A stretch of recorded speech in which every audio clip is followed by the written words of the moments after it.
Sa nakikita kong reaksyon ni Gerard ay para bang iniisip niyang napakaswerte niya dahil ang ganda ng imamasahe niya. Pati tuloy ako ay na-excite na rin.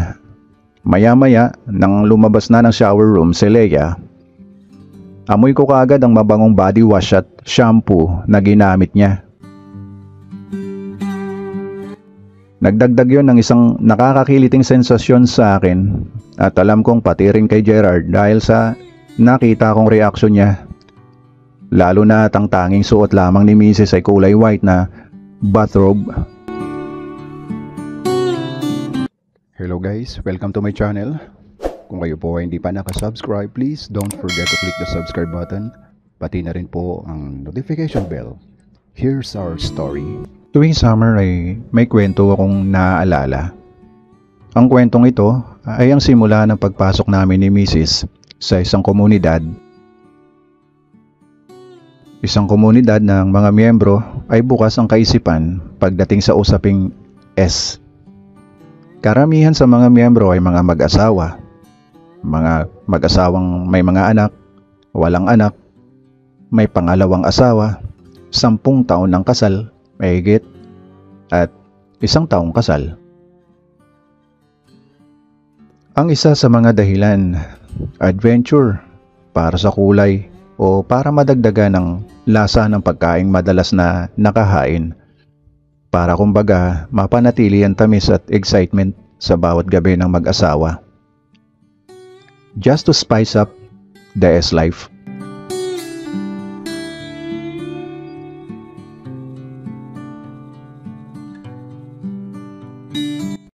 For 2018, 5 years na kaming kasal noon ni Leia. Pareho kaming 28 years old noon. Nung mga time na yon ay nagsimula na akong maumay sa pagkaing inihahain niya sa akin. Gabi-gabi. Ilang taon ko rin siyang girlfriend bago kami nagpakasal. At halos araw-araw ay nagsasalo kami sa masarap na pagkain. Dahil lagi kaming nagkakaroon ng pagkakataon o di kaya oras sa isa't isa. Pareho kaming iisang university lang ang pinapasukan at same kami nasa boarding house tumutuloy. Malayo kami sa aming mga kapamilya. Magkalapit lamang ang boarding house na tinutuluyan namin.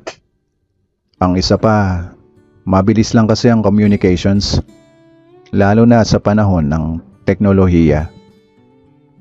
Kaya naman kahit si Leia lang ang una ko at ako naman ang una niya, masasabi ko naman na nagawa na namin ang lahat.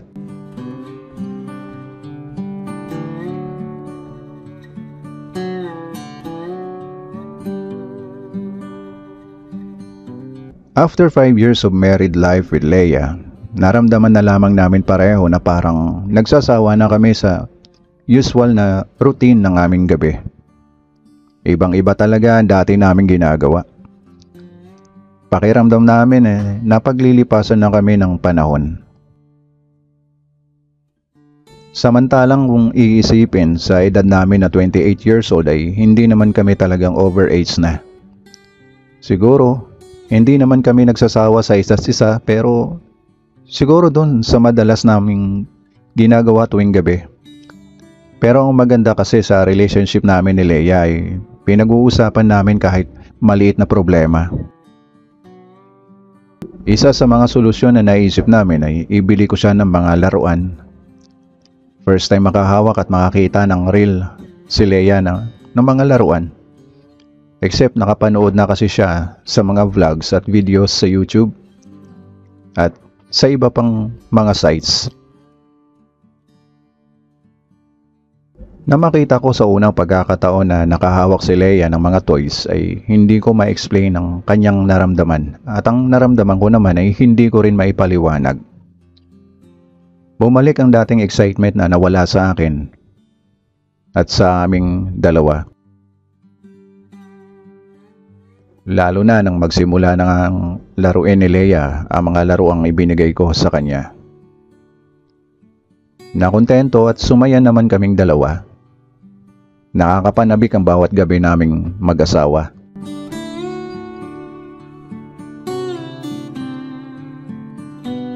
Hanggang lumipas pa ang mga buwan, tila bang may pagbabago sa aking nararamdaman. Kapag nilalaro na ni Leia ang kanyang mga laruan, as her usual routine before kami mag-play. Kasi mas tumataas ang aking energy kapag ginagawa niya ito.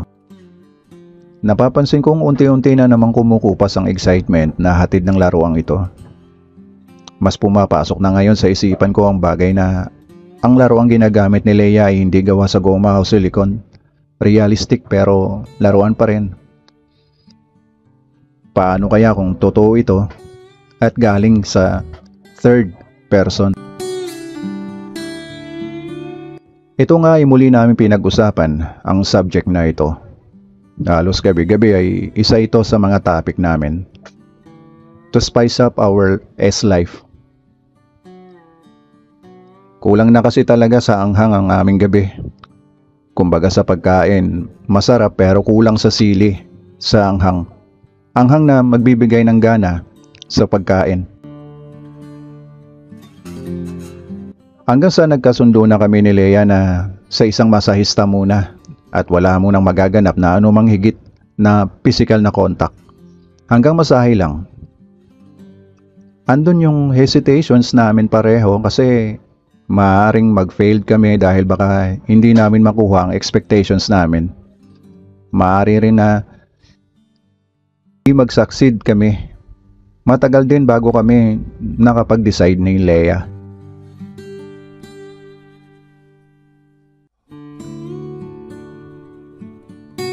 Pero tuluyan na nga nawala yun sa priorities namin. Then, summer 2018, nagkaroon kami ng pagkakataong makapagbakasyon ni Leia sa isang beach resort na located at the southern part of the country. Sa Siargao Island. Sobra kaming excited ni Leia. Pareho naming first time na marating ang lugar na ito. This is in top of our destination list. Kaya naman talagang pinaghandaan namin ito. Pareho kami nag-file ng 7 days na vacation leave sa kanya-kanya naming trabaho.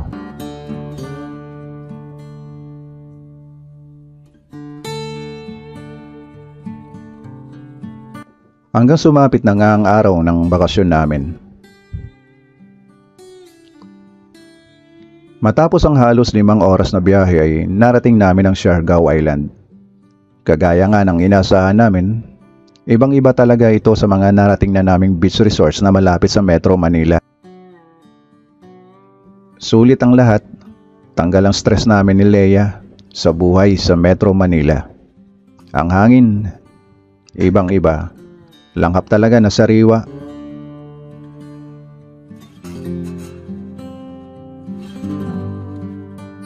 Mula airport, tumuloy na kami sa hotel na naibok naming dalawa.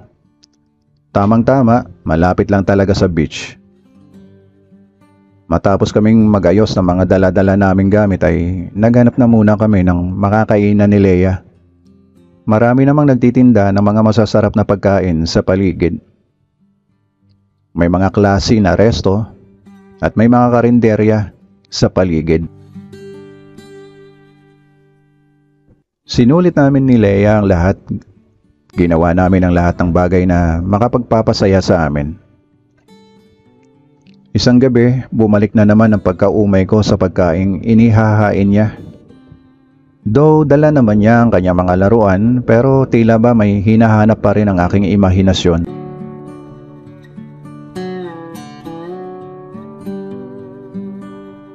Hanggang sa sumunod na gabi, nakaramdam ng medyo hindi maganda si Leia. Masakit daw ang kanyang katawan. Gusto mo babe, maghanap tayo ng masahista? Then, itry natin na matuloy ang plan na pinag-usapan natin before. Naalala mo? Matamis ang mga ngiti ni Leia. Palatandaan na gusto niya ang gusto ko. Dito na kami nakapag-decide ni Leia na kumuha ng masahista. Kaagad kong binuksan ang search engine ng Google ko. At sa ilang minuto na paghahanap ay nakakita naman ako ng on-call na masahista. Tamang-tama naman at maganda ratings niya. Mataas. Nang tumawag ako ay tamang-tama naman dahil available siya. Hindi ko alam kung ano ang itsura niya dahil sa telepono lamang kami nag-uusap. Alam kong lalaki naman siya at isa sa mga locals sa Siargao sa accent ng kanyang salita. Ang sabi niya, tawagin ko na lamang daw siya na si Gerard. Ayon sa kanya ay 23 years old na siya. Hindi na ako nag-expect pa ng iba pa tungkol kay Gerard.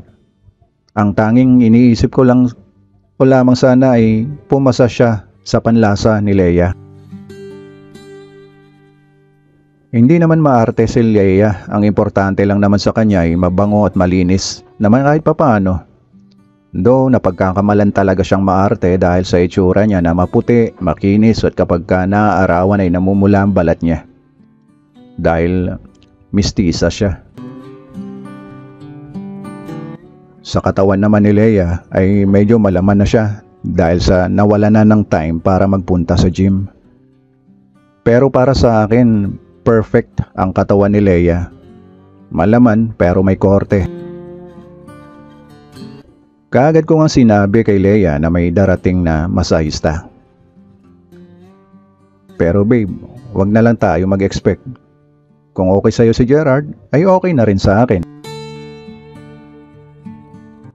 Naglabas na lang ako ng 2 bote ng beer mula sa refrigerator. Mas maganda kung medyo nakainom kami ng konti. Yun bang katamtaman lang at hindi naman sobra. Sakto na yung uminit ang tenga. Okay na yun.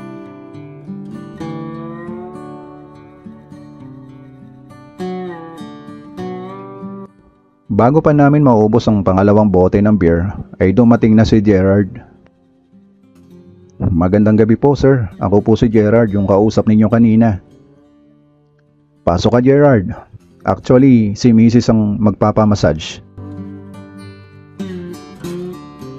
Hindi namin inaasahan ni Leia na may itsura naman pala itong si Gerard. Kahit maitim na natural namang kulay ng locals dito sa Siargao, ay katamtaman ng kanyang pangangatawan at may muscle, kagaya ng mga nagtatrabaho sa construction site. Nakasuot naman siya ng malinis na pang-itaas na t-shirt na white at jogger pants na maluwag. Tapos nakasocks na kulay white din. Nakaslippers siya na iniwan sa pinto. In fairness, mabango siya at mabango ang hininga niya. Tiyak, pasado to kay wifey. Gerard, wait lang ha. Magsa-shower lang ako. Pumasok na sa banyo si Leia matapos ubusin ang natirang laman ng pangalawang beer. Sir, artista ba ang asawa mo? Maganda kasi siya, sir. Natuwa naman ako kay Gerard na pagkamalan pang artista si Mrs. Naisipan kong sakyan na lang ang mga sinabi niya para hindi naman siya maboard sa akin. Hindi, modelo lang si Mrs. Hindi siya artista. Talaga sir? Kaya pala ang ganda niya. Commercial model sir? Oo, pero sa ngayon kasi wala pa siyang project. Kaya nagbakasyon muna kami. Matagal ka na ba sa ganitong trabaho mo, Gerard? 2 taon na rin po sir. Part-time job ko po ito. Nag-aaral po ako at 1 taon na lang gagraduate na ako sa college. Sa nakikita kong reaksyon ni Gerard ay para bang iniisip niyang napakaswerte niya dahil ang ganda ng imamasahe niya. Pati tuloy ako ay na-excite na rin. Maya-maya, nang lumabas na ng shower room si Leia, amoy ko kaagad ang mabangong body wash at shampoo na ginamit niya. Nagdagdag yon ng isang nakakakiliting sensasyon sa akin at alam kong pati rin kay Gerard dahil sa nakita kong reaksyon niya. Lalo na at ang tanging suot lamang ni Mrs. ay kulay white na bathrobe. Kaagad na dumapa si Leia sa kama na kaagad namang tinanong ni Gerard kung lotion ba o powder o di kaya ay oil. Oil na lang Gerard. Okay po. May mabango po akong oil. Soft po ba or hard press? Gusto ko yung deep tissue massage pero hindi masyadong mabigat ang pressure. Okay po, start na po tayo. Nang pagkasabi ni Gerard ng start ay inalis na ni Mrs. ang kanyang bathrobe habang nakadapa. Tumambad kay Gerard ang makinis niyang likuran, ginanahan naman si Gerard. Naamoy ko ang mabangong oil na nilagay ni Gerard sa likuran ni Leia. Napakuha pa ako ng isa pang beer sa ref. Nakaupo lamang ako at pinanonood ko sila.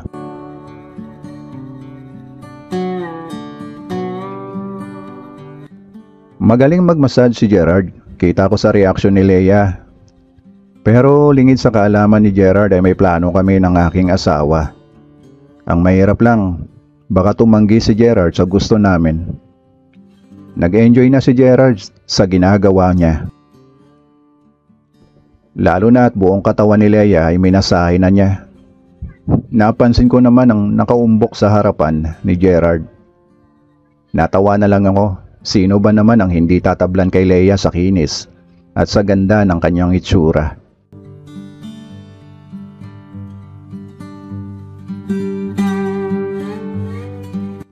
Matapos ang halos 40 minuto ay nagsimula ng sadyang sagiin ni Leia ang nakaumbok sa harapan ni Gerard. Nagulat si Gerard.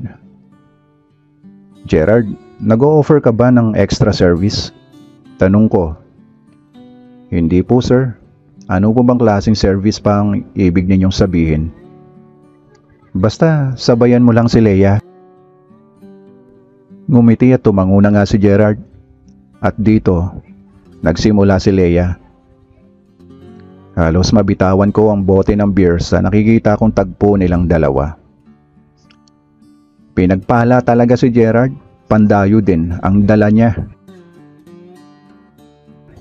Kahit magkasing tangkad lang kami, ay panlaban ang dala-dala niya. Kaya naman, tuwang-tuwa si Leia. At hindi tumigil si Gerard hanggat hindi narating ni Leia ang pinakailalim ng dagat ng Siargao.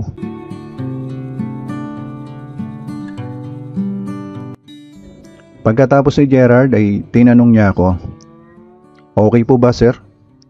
Nag-enjoy po ba kayo? Satisfied po ba? Oo naman Gerard, salamat.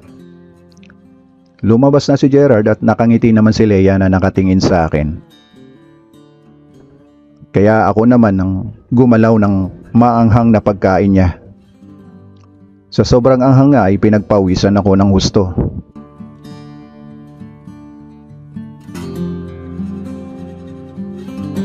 Nang makabalik na kami sa Maynila, dito na kami nagsimulang mag-explore pa hanggang makapasok na kami sa isang komunidad at marami pa kaming na-meet na mga mag-asawa din na katulad namin ng kaisipan.